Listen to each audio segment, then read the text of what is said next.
Had anything quite like that.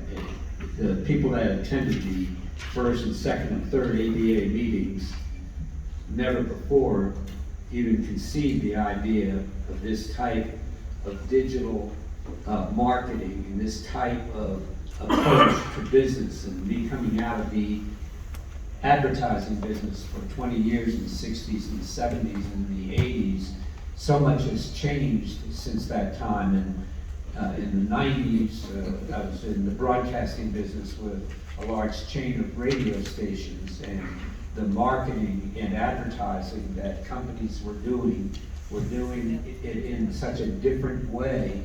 And here we are in 2021, and we have the opportunity to take advantage of some of this extraordinary stuff that's developed. And here's a young guy that has never played an ABA game, but is on the threshold of something really unique. And while he showed one, as an example, one pizza store and has several other sponsors, the fact is that the programs that he's putting together are being taken from one industry that he was in to another industry and being tailored to fit the ABA. And that which you will see as this season moves towards the opening of the season, and next year will be a tremendous development in the way you can market. And what is so, what's so unique about it is I really like that idea. You know how I feel about interns.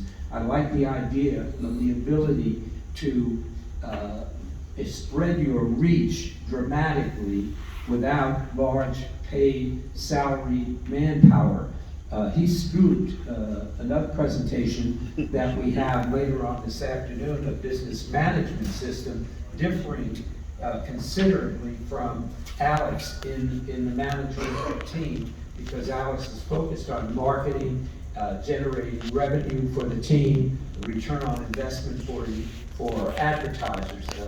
And of course, Marcia talked about ABA Tickets, which is the official platform of the ABA. However, as I mentioned, Alex having a system is the same as you all having systems. The easier it is for a customer or a fan to be able to buy a ticket, the more likely you are to sell a ticket. So you might think that there's great competition between the two. No, it's just having a ticket office in Mall X, a ticket office in Mall Y, and a ticket office in Mall Z, because 2/3 of the people are going to go to X and Y and never see Mall Z.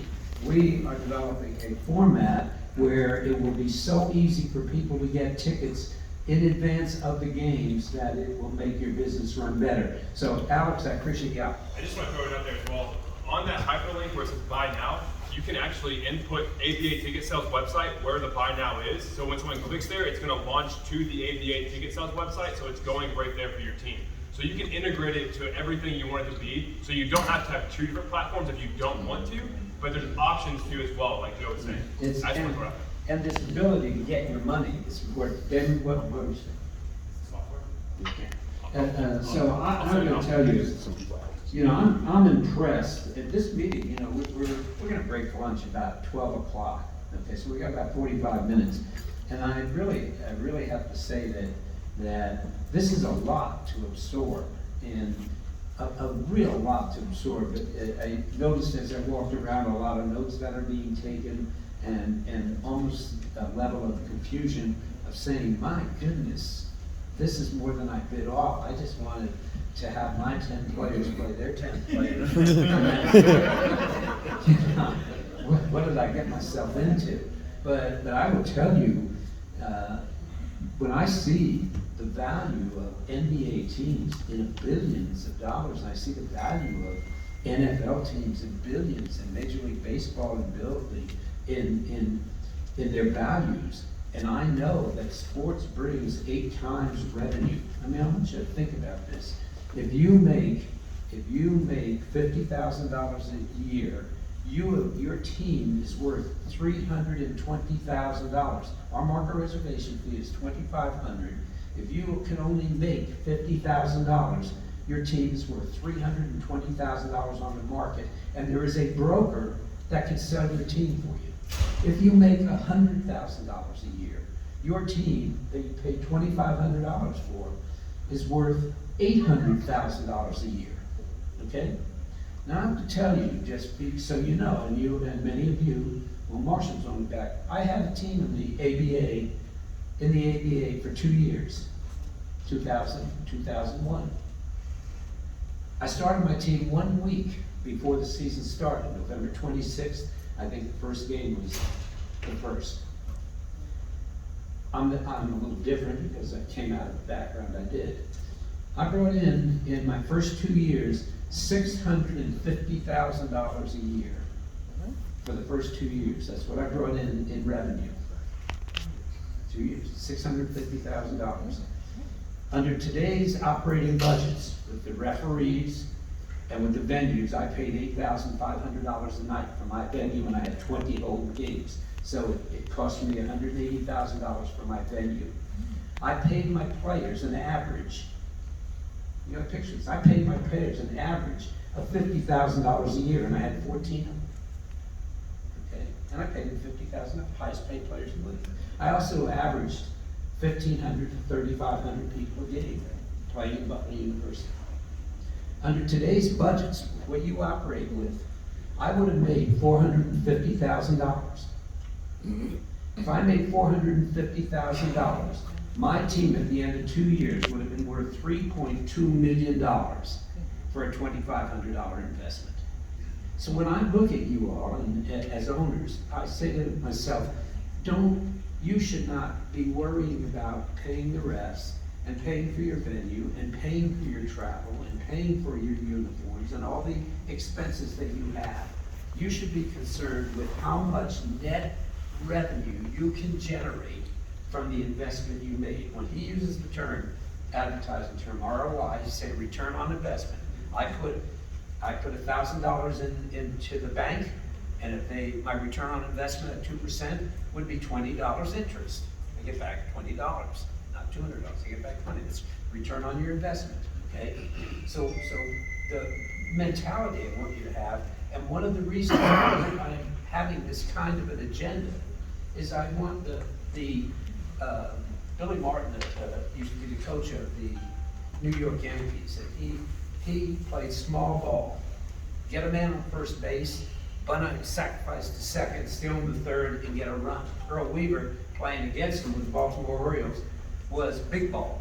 Okay, not small, but he was big ball. Get a man on first, and the next three guys are going to try to hit home runs. He's not going to sacrifice an out. I'm not going to have hit and run. I'm not going to have anybody out stealing. Say he's playing big ball. We have to have a mentality that says we're not going to be small ball league anymore.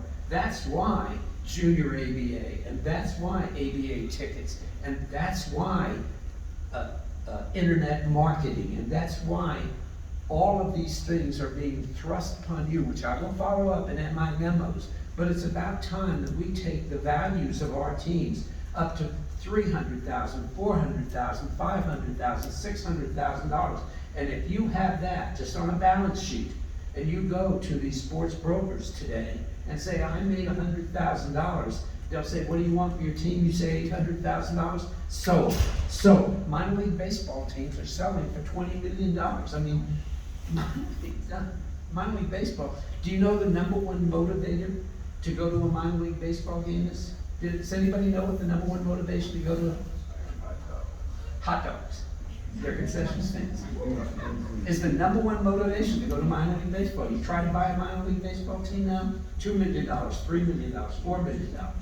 Okay, that's where we're heading. So open up your minds. You're going to have all the contact information, and don't see anything that's being presented as a threat or something that makes you back up and pause. Say opportunity, opportunity, opportunity. And I forget the name of the site that he had for these interns, but we should have 5 to 10 interns on every single one of our 180 plus teams. If we should have 900 to 1,800 interns doing all of the stuff that Alex presented, oh, Jill's gonna throw a bunch of stuff at you, you're gonna say, I can't do this, you know?